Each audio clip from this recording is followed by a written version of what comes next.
السلام عليكم، اهلا بيكم في قناه بلو سكاي. في الفيديو ده هنتعلم ازاي نعمل الجوانتي ده جوانتي بضفاير، النقشه بتاعته ضفاير. تمام. اول حاجه ايه الحاجات اللي احنا هنحتاجها؟ هحتاج الخيط، الحاجات اللي انا هستخدمها يعني خيط هيمالايا افري داي بيج. الخيط ده هستخدم فيه ابره، هستخدم الابر الدائريه مقاس 5، وهستخدم طريقه الحلقه السحريه. لو انتم ما تعرفوش طريقه الحلقه السحريه، الفيديو بتاعها موجود تحت في الديسكريبشن بوكس. ده بالنسبه للجوانتي كله ما عدا الصباع هعمله بالابر مدببه الطرفين، وبرده مشروحه الفيديو بتاعها في الديسكريبشن بوكس.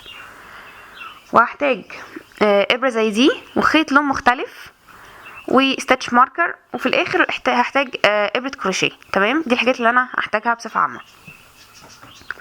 دلوقتي هنتكلم عن الباترن نفسه. الباترن ده انا عاملاه على 24 غرزه، تمام، بطريقه سطر البدايه الواسع. شوفي الطريقه اللي انت تحبيها. انا عن نفسي بحب طريقه سطر البدايه الواسع اللي هو الالماني، والفيديو برضو بتاعه موجود تحت في الديسكريبشن بوكس. اشتغلت سطر البدايه الواسع، واشتغلت غرزه الرب اللي هي 2 غرزه عدله 2 مقلوبه، وقسمت الغرز بتاعتي الاثنين 12 غرزه من قدام و12 غرزه من ورا. ال 12 غرزه من قدام دول هم عباره عن النقشه. فانت هتفكري في حاجتين: الظهر مختلف عن الوش هو عباره عن النقشه، ودي ليها طريقه مختلفه. مالكوش دعوه بالخيط ده، انا ما قفلتهوش لسه. اوكي، وده الظهر اللي انا بعمل فيه الصباع. تمام. فانت لازم تفكري في ان النقشه مختلفه تماما عن الظهر عشان موضوع الصباع ده. النقشه اول حاجه نتكلم عن الوش. النقشه بتاعتي عباره عن ايه؟ عباره عن ضفيره. التكرار بتاعي عباره عن غرزه عدله 2 مقلوبين 6 غرز عدله 2 مقلوبين غرزه عدله. دول عباره عن ال 12 غرزه بتوعي. ده التكرار اللي انا هكرره كتير. تمام. هعمل الضفيره على 6 غرز، 3 قدام 3. تمام. وبعد كده هشتغل التكرار بتاعي زي ما قلت لكم 7 صفوف من التكرار، اللي هو غرزه عدله 2 مقلوبين 6 غرز عدله 2 مقلوبين غرزه عدله. هشتغل 7 صفوف منهم، بعد كده هعمل ضفيره 7 صفوف، هعمل ضفيره كده صف واحد بس، بعد كده اعمل غرزه الرب. انا اشتغلت الرب هنا تقريبا 8 صفوف، وهنا 4 صفوف. تمام. بالنسبه للظهر، الظهر هو عباره عن غرز عدله كلها كامله، بس الفكره دلوقتي في ايه؟ في الصباع. طبعا الايد اليمين مختلفه عن الايد الشمال، يعني دي ايد يمين، ايد شمال قصدي. تمام. لو انا هعملها ايد يمين هوريكم في الفيديو. الصباع ده المفروض يبقى هنا بالظبط. تمام. فهوريكم فين مكانه بالظبط لما اجي اشتغل، بس هي نفس الطريقه بالظبط. تمام.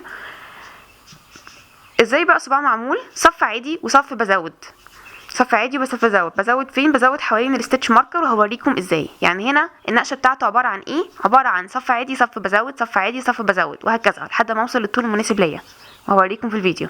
لكن هنا بشتغل ضفيره 7 صفوف تكرار، ضفيره 7 صفوف تكرار، ضفيره، وهكذا. هي دي فكره الجوانتي بنقشه. انا كنت عامله لكم جوانتي قبل كده من غير نقشه. الجوانتي بالنقشه لازم تكوني مفكره في حاجتين: الوش مختلف عن الظهر، فانت بتعملي في ده وانت عارفه انت فين دلوقتي، وانت بتعملي برضه في ده وانت عارفه انت في انهي صف، الصف العادي ولا الصف اللي بتزودي فيه.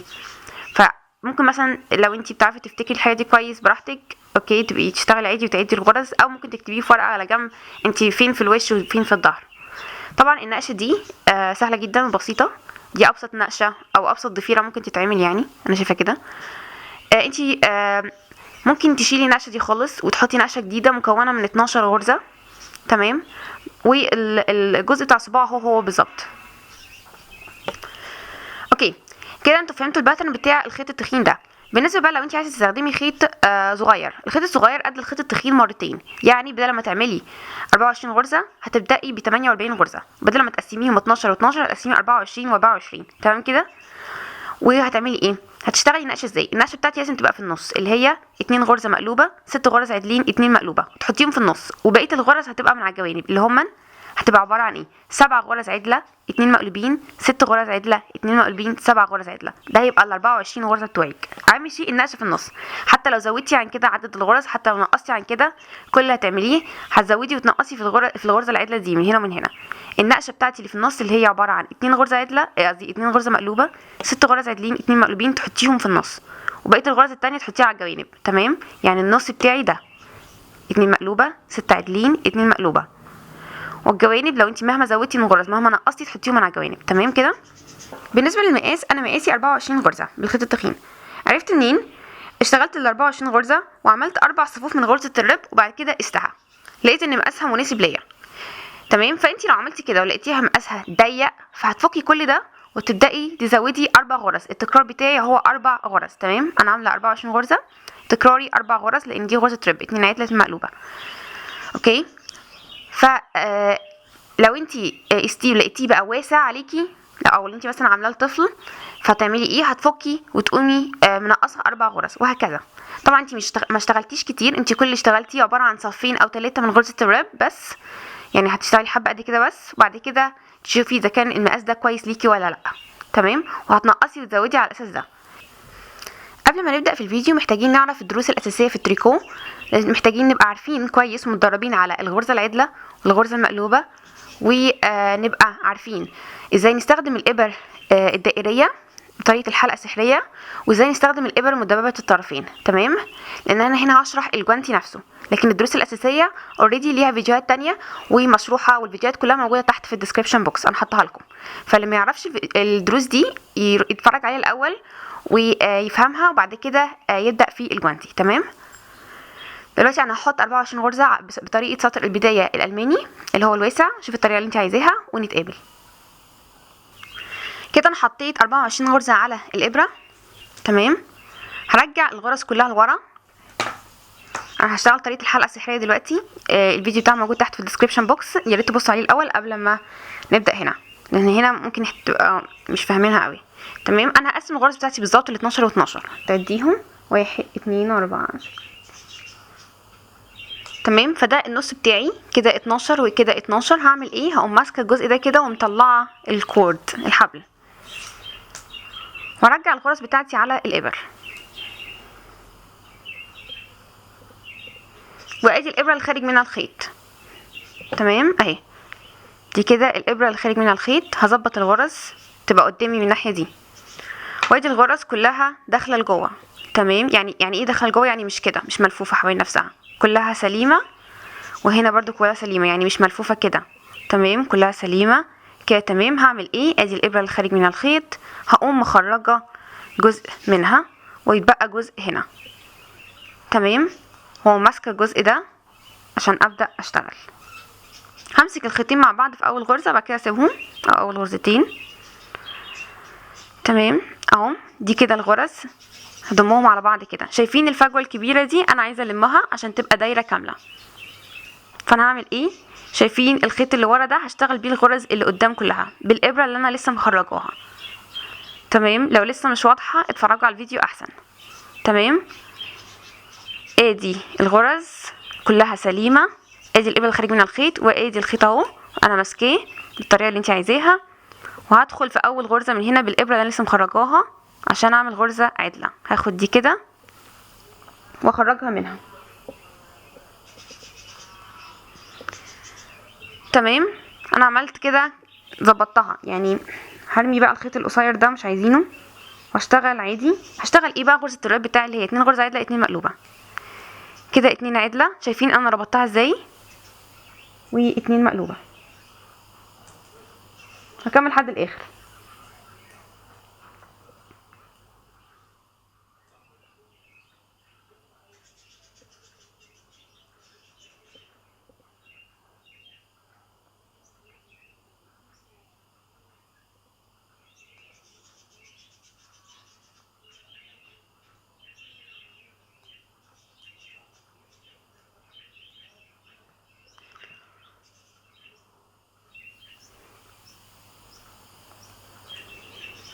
انا هنا مش مقربه الكاميرا عشان انا معتمده ان انتوا عارفين يعني ايه غرزه عدله ويعني ايه غرزه مقلوبه، والفيديوهات بتاعتها موجوده تحت في الديسكريبشن بوكس. انا كل اللي اشتغلته 2 عدله 2 مقلوبه 2 عدله 2 مقلوبه. تمام، هلف، يعني انا اهو انا وصلت، انا خلصت كده. هعمل ايه؟ شكلها كده يعني مكلكع شويه. هعمل ايه؟ هقوم لفه الابر كلها وارجع الابره الطويله دي مكانها،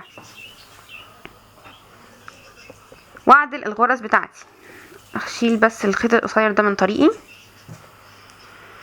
فين الخيط؟ اهو الخيط جاي منين؟ من هناك. لازم الابره اللي خارج منها الخيط تبقى هنا، والخيط الابره التانية قدامي.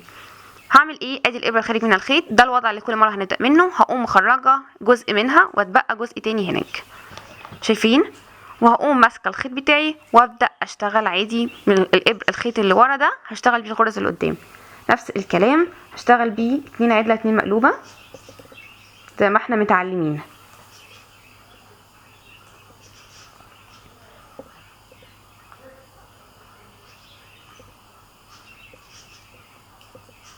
كده 2 عدلة، كده 2 مقلوبة، كده 2 عدلة كمان،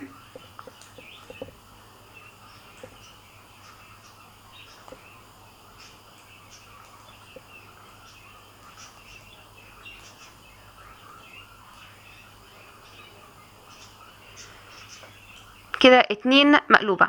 تمام. هتلاحظوا ان الجزء اللي انا ربطت فيه شايفين واسع ازاي؟ ده عادي، ده هيلم بعد كذا مرة. انا انتهيت كده، هعمل ايه؟ نفس الكلام، هنقوم لافين كده ومرجعة الابرة مكانها. اوكي، وادي الخيط خارج من الابرة دي، مش ملفوف كذا لفة، خدي بالك خليه خارج من الابرتين. انا شرح الحاجات دي في الفيديو، يا ريت تبصوا عليه.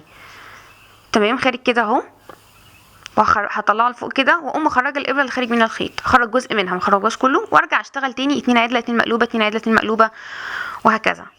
تمام، لحد ما يتبقى عندي 8 صفوف من الغرز العدله والغرز المقلوبه، 8 صفوف من غرزه الرب. تمام، وهكمل بنفس الاسلوب. لو لسه مش واضح بالنسبه لك الحلقه سحريه وشايفاها صعبه، يبقى لازم تتفرجي على الفيديو، انا موضحه فيه يعني بسيط جدا، يعني خطوه خطوه. كده انا خلصت 8 صفوف من غرزه الرب اللي هي 2 غرزه عدله 2 مقلوبه بطريقه الحلقه السحريه. اوكي، هبدا دلوقتي ابدا التكرار بتاعي. تمام، وادي هخلي ده الوش، بدايه الصف بتاعي اهو، وده هيبقى الظهر. هخرج الابره وابدا اشتغل التكرار اللي هو ايه؟ غرزه عدله 2 مقلوبه. انا معتمده طبعا، انتوا عارفين يعني ايه غرزه عدله ويعني ايه مقلوبه، انا شرحها قبل كده الحاجات دي. بعد كده 6 غرز عدلين،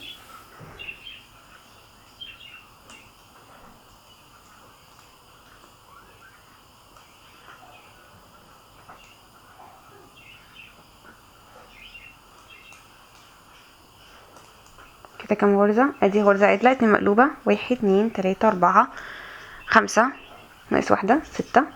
بعد كده 2 مقلوبين، بعد كده واحدة عدلة. ده الصف التحضيري اللي هو عبارة عن ده، كده الصف التحضيري اللي هو عبارة عن غرزة عدلة 2 مقلوبين 6 غرز عدلين و2 مقلوبين غرزة عدلة. والصف اللي وراه اللي هو الظهر هيبقى كله غرز عدلة. تمام، انا مش هبدأ الزيادات بتاعة الصباع دلوقتي.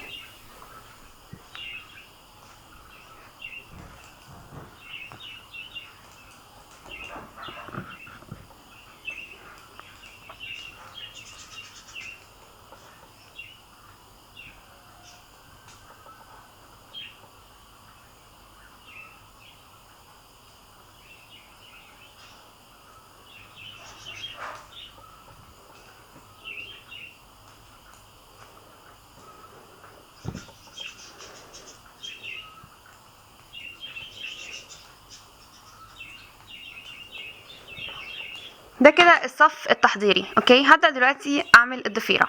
فين؟ هعملها في ال6 غرز اللي موجودين عندي. هحضر ستيتش ماركر او تحضري انتي ابرة الضفيرة، وهشتغل في التكرار بتاعي اللي هو غرزة عدلة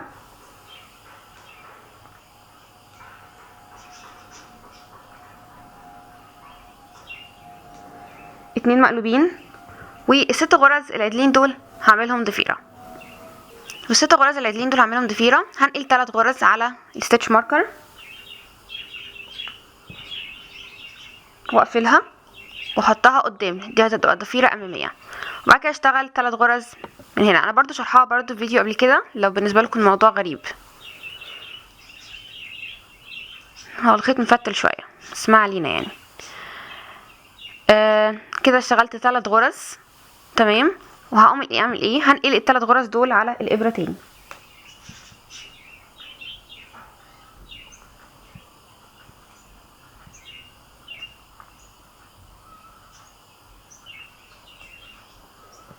اهي، الطبيعي ان هي تبقى ضيقه لان الخيط ده تخين، فده عادي متستغربيش. وهشتغلهم من على الابره بعد ما نقلتهم.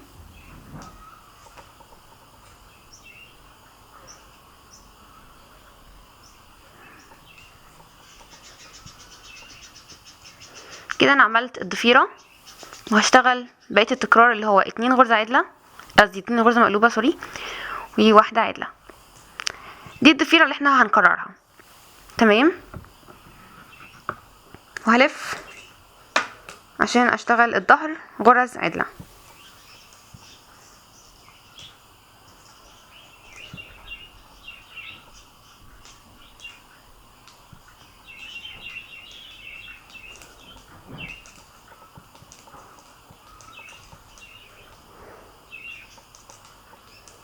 هبدأ زيادة الصباع ان شاء الله في الصف اللي بعده.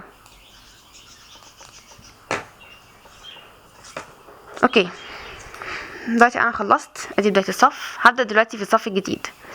انا خلصت النقشة، هعمل ايه؟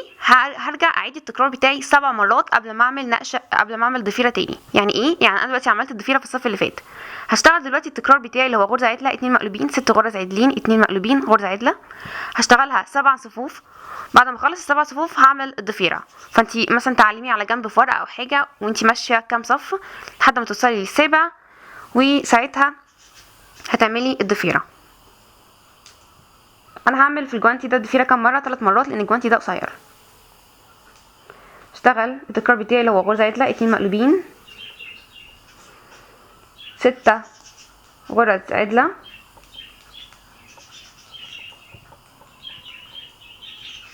2 مقلوبين 1 عدلة. انا سريعه شويه بس عشان انا عارفه ان انتوا عارفين الغرز دي. اوكي، وانا شرحت الضفيره في كذا مره، في الكوفيه وفي الطاقيه وفي دي.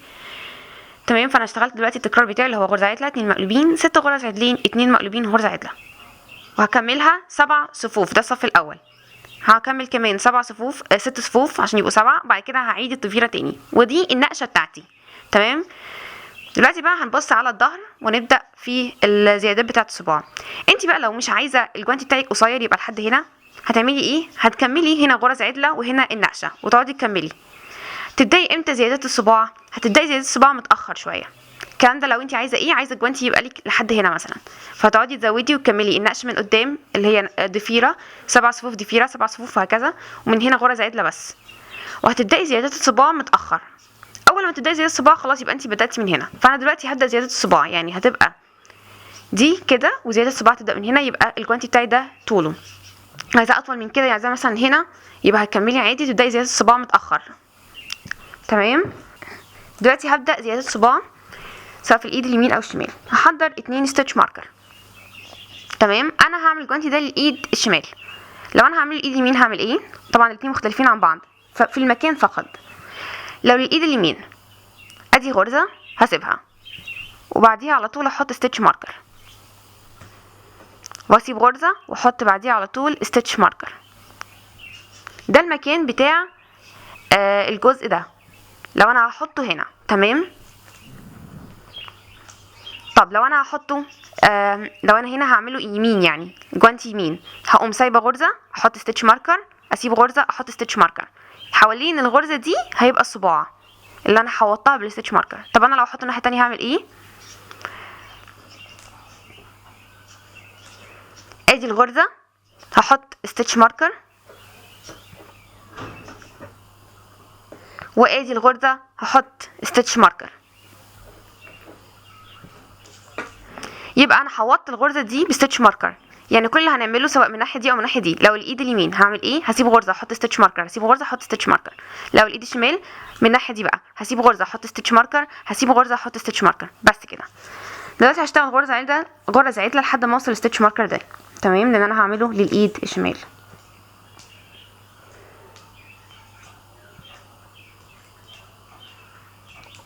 هي بالظبط كل اللي تعمليه هنقل ستيتش ماركر وهنشوف هنعمل ايه.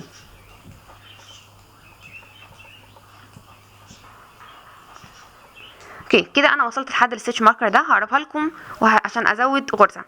الطريقه دي انا شرحتها في الجوانتي اللي قبل كده. تمام، هي نفس بالظبط. هنقل الستيتش ماركر وازود غرزه هنا. في طرق كتير لزياده الغرز، انا هختار الطريقه دي اللي هي ايه؟ هاخد اللوب ده. تمام اهو، من قدام لورا هدخل، يعني شايفين الغرزه دي والغرزه دي قدام ما بينهم في خيط، شايفينه؟ هقوم داخله بالابره دي كده من قدام، انا هنا قدام لورا، من قدام لورا، شايفين شكلها؟ وهعمل ايه؟ هعمل غرزه عدله من اللوب الخلفي. يعني ايه؟ يعني هوريكم الغرزه العدله من اللوب الخلفي. طبعا برضو انا شرحها في فيديو لوحده، انا شرحه كل الغرز الاساسيه في فيديو لوحده. لو انت مش شايف، يعني مش واضحه هنا، شوفيها هناك. هتعملي ايه؟ هدخل بالابره دي جوه اللوب ده، بس بدل من قدام اللي هو الواسع ده قوي، هتلاحظي ان هو واسع، هدخل لورا، يعني كده هدخل لورا. تمام اهو، بدل لقدام اللي هو هيبقى واسع، هدخل لورا اللي هو اللوب الضيق، واقوم واخده لفه على الخيط كده واخرج. كده انا زودت غرزه، واشتغل الغرزه دي، وبعد كده هزود تاني هنا. هزود تاني هنا ازاي؟ بالابره دي من قدام، من ورا لقدام، من ورا لقدام. شايفين؟ يعني هناك احنا عملنا ايه؟ اشتغلنا من قدام لورا، قدام لورا. هنا هيبقى من ورا لقدام، وهشتغل غرزه عدله عاديه من اللوب الضيق ده. هتلاحظي ان ده اللوب الواسع وده اللوب الضيق، هناك كان العكس. فهدخل في اللوب الضيق ده واعمله غرزه عدله، وانقل ستيتش ماركر.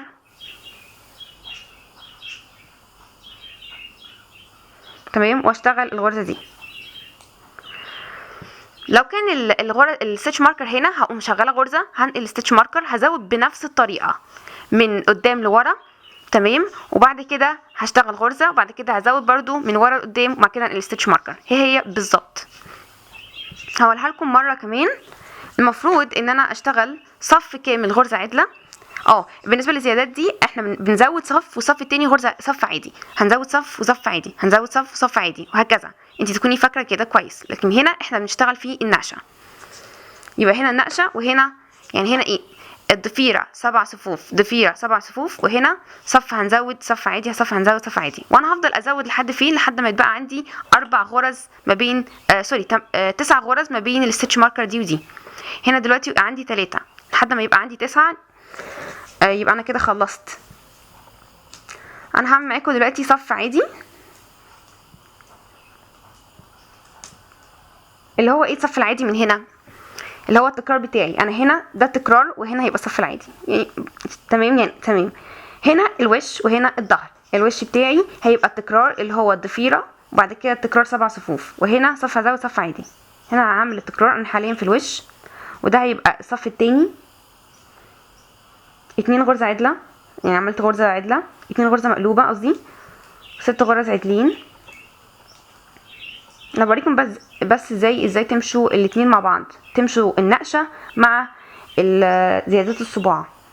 ممكن تغيروا النقشه دي باي نقشه تانية براحتكم، بس لازم تبقوا فاكرين ان هنا مختلف عن هنا، الوش مختلف عن الظهر.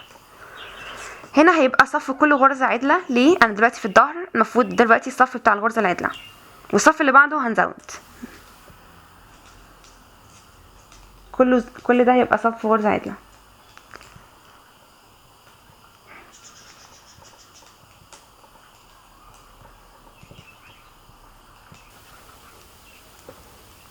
كمل. هنقل الستيتش ماركر واشتغل الغرز ما بين الستيتش ماركر، لان انا هنا ما بزودش زي ما قلنا، انا هنا ده الصف العادي. الصف اللي بعده هنزود فيه. هنا ده الوش، انا هنا فين في الوش؟ لسه في ال7 صفوف بتوع التكرار. في كل مره تيجي الوش تفتكري انت كنتي فين، ممكن تأيديه على جنب في ورقه انت فين. تمام، انا دلوقتي بشتغل غرزه عدله، 2 مقلوبين، 6 غرز عدلين،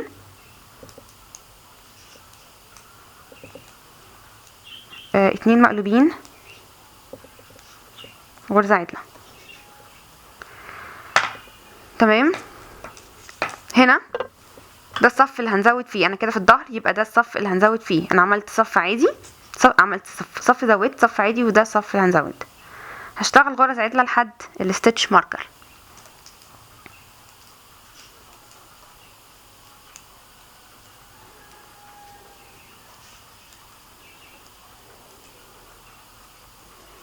اوكي، هقربها لكم بقى عشان تشوفوا الحته دي، لانها شويه جديده، بس انا وريتها لكم في الجوانتي اللي قبل كده. لو هنا مش واضحه برضو ممكن تبصوا عليها هناك، انا شرحها ببطء شويه. اوكي، هنقل ستيتش ماركر وهزود غرزه. ادي الغرزه دي وادي الغرزه دي. هزود فين؟ بعد الستيتش ماركر على طول، بعد ما نقلتها هتلاقي خيط اهو. هدخل بالابره دي من قدام لورا. يعني ايه من قدام؟ ده قدام وده ورا، من قدام لورا. شايفين كده؟ قدام يبقى قدام لورا. هتلاحظي ده اللوب الواسع. لو عملت غرزه عدله عاديه من اللوب الامامي هتعمل فجوه كبيره قوي. شايفين الفجوه الضخمه دي؟ انا مش عايزه كده، فعشان كده بعمل غرزه عدله من اللوب الخلفي. يعني بدل ما ادخل لقدام لورا. يعني ايه؟ اهو بدل ما ادخل اللوب الامامي هدخل في اللوب الخلفي. الخيط ورا ونرجع بيه اهو. انا دخلت في اللوب الخلفي وده اللوب الامامي، اللوب الضيق، واقوم واخده لفه على الخيط واخرج. تمام. بعد كده هشتغل الغرز لحد الستitch ماركر. الغرز اللي موجوده كل مره هتلاقيهم زادوا. وصلت لحد الستitch ماركر. ما بين الغرزه دي وما بين الستitch ماركر في خيط تحت. بالابره دي هخش ازاي؟ من ورا لقدام. يعني ايه؟ يعني من ورا انا اهو، اوكي، هاجي من ورا. شايفين انا الابره اختفت اهو، من ورا لقدام، من قدام لورا كده. يعني ادي قدام كده، ادي ورا، هاجي من ورا وادخل من ورا الخيط. هتلاقي ده اللوب الواسع وده اللوب الضيق. فهعمل ايه؟ هشتغل غرزه عدله من اللوب الضيق. اللوب الضيق فين؟ اللي هو قدام. فهعمل غرزه عدله من اللوب الامامي. هناك كانت اللوب الضيق ورا، فعشان كده هعمل غرزه عدله من اللوب الخلفي. فدلوقتي هدخل جوه اللوب الضيق ده واشتغل غرزه عدله وانقل الستitch ماركر، وبعد كده هشتغل الغرزه العدله الباقيه. تمام كده انا خلصت. هنكمل بنفس الاسلوب ده. انا هنا في الظهر هعمل ايه؟ صف عادي، صف غرزه، صف هزود، صف عادي، صف هزود، صف عادي، صف هزود، لحد ما يبقى عندي ما بين الاتنين ستitch ماركر دول 9 غرز. تمام. هاجي على الوش هشتغل التكرار بتاعي 7 صفوف وبعد كده ضفيره، 7 صفوف وبعد كده ضفيره. انا هعمل 3 ضفاير بس لان انا بدات زيادات بتاعه الصباع، فخلاص زيادات الصباع هنا بدات معايا هنا، فبقى خلاص ده قصير. لو انت زي ما قلت لكم عايزين تزودوا هتقومي شغاله عادي هنا غرز عدله، وهتبداي تزويد. هتحطي ستitch ماركر متاخر قوي، يعني بعد ما تكوني كملتي حبه قد كده تقومي حاطه الستitch ماركر، فهتبقى طويله شويه، هيبقى الكم طويل الجوانتي. تمام.